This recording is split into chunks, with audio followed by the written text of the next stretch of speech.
Now we have some ambiance. Hi guys, welcome back to Pickle Slut. I have never really done a video like this before. I've done some vlogs, I've done lots of ASMR compilations, more and more in-person videos, but I've never really done a video like this. And this video is going to be about, what my first relationship taught me. And it's going to be overanalyzing the first relationship I ever had from 7th grade. And what it taught me. And I hope this is comforting or helpful or entertaining or whatever you're trying to get out of this video. I hope you get it. Anyways, let's just hit it. And I'm playing with this, if you're wondering, which actually got a lot of bubbles in it right after I started using it. Is that normal?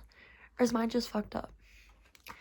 Anyways, the first relationship I ever had was when I was 12 years old. I had liked this guy. It was right after COVID. So this was the first guy I had liked since elementary school, and I was in 7th grade. And it was really weird because it was coming out of COVID, and I had done my first year of middle school completely online. And my second year of middle school, I met this guy. We're gonna call him Adam. Adam felt like, and still does feel like, the male version of me.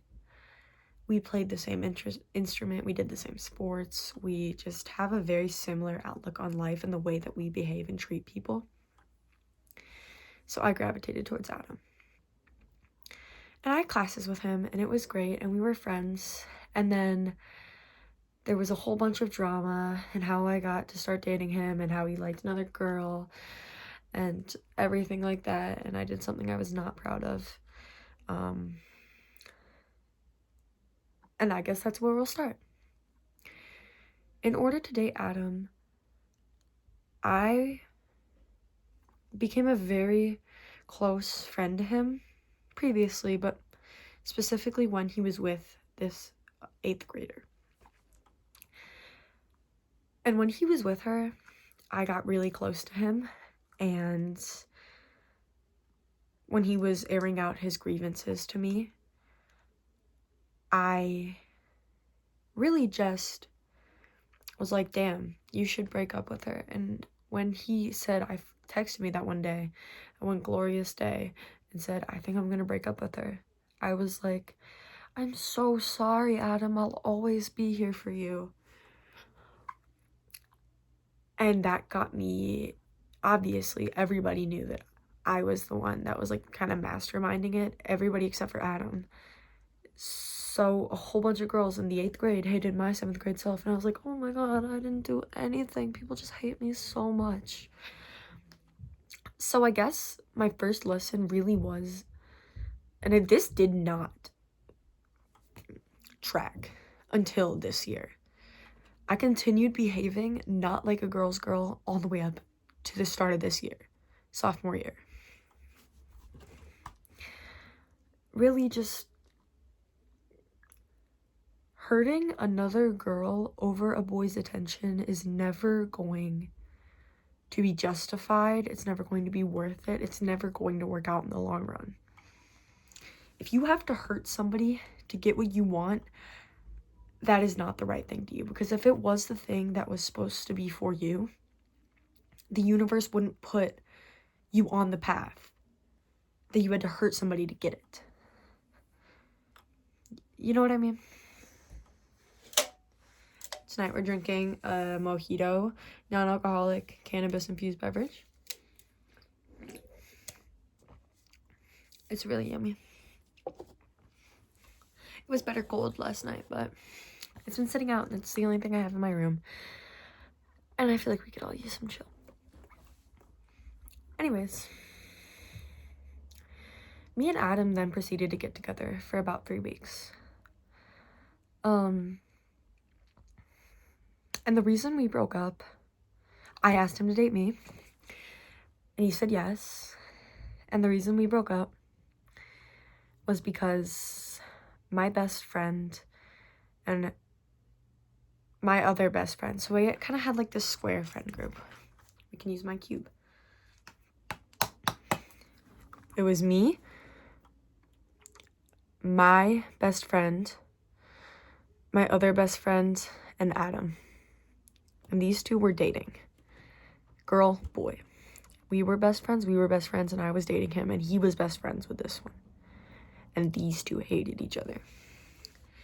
So she got my other best friend that she was dating to stop talking to me until I broke up with him. And she stopped talking to me. And I was like, damn.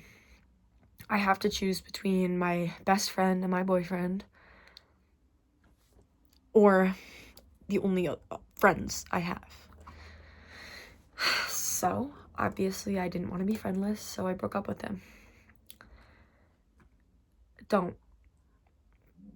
If your friends are doing that, first of all, the fact that she was doing that makes her a shitty friend. And immediately, no. Like, immediately, you don't need that in your life, ever. There are never going to be pure intentions behind somebody trying to control your life to that extent, especially when you're so young and you have been best friends for, or just friends in general, for not that long. Like, there's nothing good that's going to come of that friendship. And it was even worse that the guy I had been friends with for longer and that had been best friends with Adam for, like, years took his side of the, just because she was dating her, just because he liked her. Never do that. Do not pick your significant other over your best friends, which sounds kind of contradictory to what I'm saying. But the situation is obviously extremely unique. Like, if you have shitty friends, significant other, obviously this one. And if you have a significant other and good friends, you don't pick the significant other if it has to come down to it. Obviously, Adam and me and this guy were no longer on good terms, and we were really close. And there's just no reason that that ever had to happen, except for just pure immaturity. And I know we're talking about middle school, but it didn't feel small. It still doesn't feel small, because it is a thing that defined the way I think and the way I act. And I told you I was going to be overanalyzing it, so I don't know what you expected, honestly. And I just feel like I extracted good lessons from it. And he told me he loved me while we were breaking up. And I like to look back and think that I loved him too. But I don't think I'll ever really know. It doesn't feel like I'll ever really know. I've written poems that say I love him. I've written poems just about being friends with him. If you ask me right now, Kaylee, when you were in 7th grade, did you love Adam? Kaylee, do you currently love Adam? Does a part of you still love Adam? Yes, because I know that I loved him platonically. Our friendship after that dip lasted for another 2 years until he grew to be a sophomore guy. So obviously he's changed, and that's another thing that's really hard to watch. And I don't know if that's a discussion for today, but